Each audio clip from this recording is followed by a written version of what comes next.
సౌభాగ్యలక్ష్మీ రావమ్మ అమ్మా సౌభాగ్యలక్ష్మీ రావమ్మ.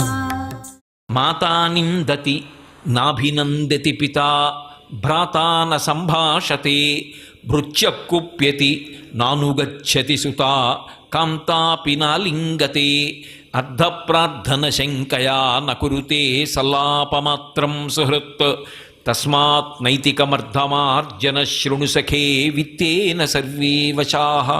సఖే, ఓ స్నేహితుడా విను అని ఒక ముఖ్యమైన విషయాన్ని ప్రతిపాదిస్తున్నారు. డబ్బు లేకపోతే నిందకి గురైపోతావు. ఎంత డబ్బు అన్న ఆర్తి వద్దు, కానీ సంపాదించాలి, ప్రయత్నం ఉండాలి. ఆ ప్రయత్నం కూడా చేయకుండా ఒక్క రూపాయి సంపాదించకపోతే మాతా నిందతి, అమ్మ నిందిస్తుంది.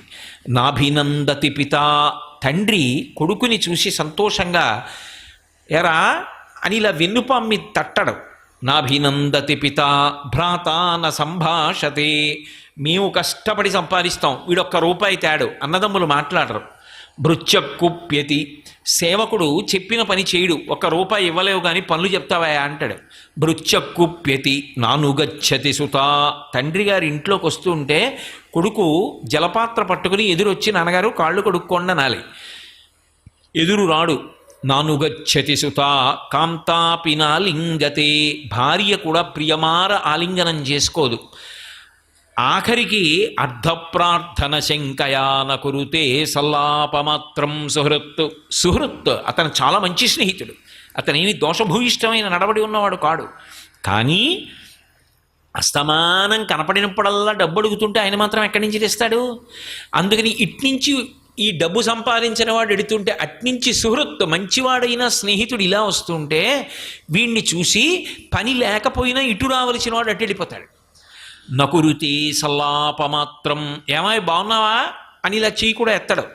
నకురుతే సల్లాపమాత్రం సుహృత్ తస్మాత్ నైతికమర్ధమార్జన శృణు సఖే. కాబట్టి ఓ స్నేహితుడా, డబ్బు సంపాదించు. డబ్బు సంపాదించనన్న మాట అనకు. యవ్వనంలో డబ్బు సంపాదించి తీరాలి. కాబట్టి తస్మాత్ నైతికమర్ధమార్జన శృణు సఖే విత్తేన సర్వే వశాః.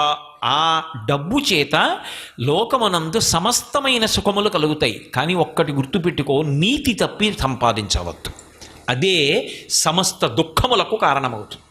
కాబట్టి సంపాదించేటప్పుడు ఒక్కటి గుర్తుపెట్టుకో, నైతికమర్ధమార్జన శృణు సఖే, నీతిగా సంపాదించు, నీతి కొరకు ఖర్చు పెట్టు. ధార్మికంగా సంపాదించు, ధార్మికంగా ఖర్చు పెట్టు. ఈ ప్రవాహం ఉన్నదే అందుకే కరెన్సీ అంటారు. అది ఎప్పుడు కదిలిపోతుంటుంది, రావాలి వెడుతూ ఉండాలి. ఈ వచ్చి వెళ్ళే ప్రక్రియలో నువ్వు తరించిపోతావు. కాబట్టి తస్మాత్ నైతికమర్ధమార్జన శృణు సఖే విత్తేన సర్వే వశాః. కాబట్టి డబ్బు అవసరం లేనివాడు ఎవరు లోకంలో? గృహస్థాశ్రమంలో డబ్బు యొక్క అవసరం లేకపోవడం అన్నది ఉండదు. అయితే ఇందులో మీరు ఒక్క విషయాన్ని జ్ఞాపకం పెట్టుకోవాలి. మహాలక్ష్మీ కటాక్షము అనేటటువంటి మాటకు అర్థం కేవలముగా డబ్బు ఒక్కటే అనుకుంటే పొరపాటు.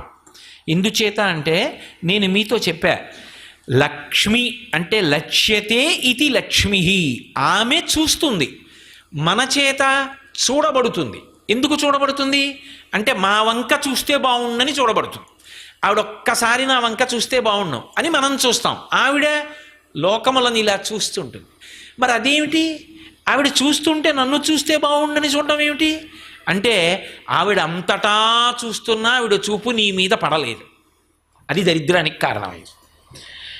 అంతటా చూస్తూ నిన్ను చూడకపోవడం దరిద్రానికి కారణమైతే, అంతటా ఆవిడ చూడడం, అంతటా లక్ష్మిని నింపుతూ ఉంటుంది ఆవిడ.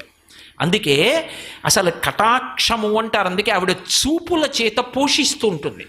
లక్ష్మి అంటే లక్ష్మ అని గుర్తుగా ఉంటుంది లక్ష్మి. సర్వం శ్రీ ఉమామహేశ్వర పరబ్రహ్మార్పణమస్తు. స్వస్తి.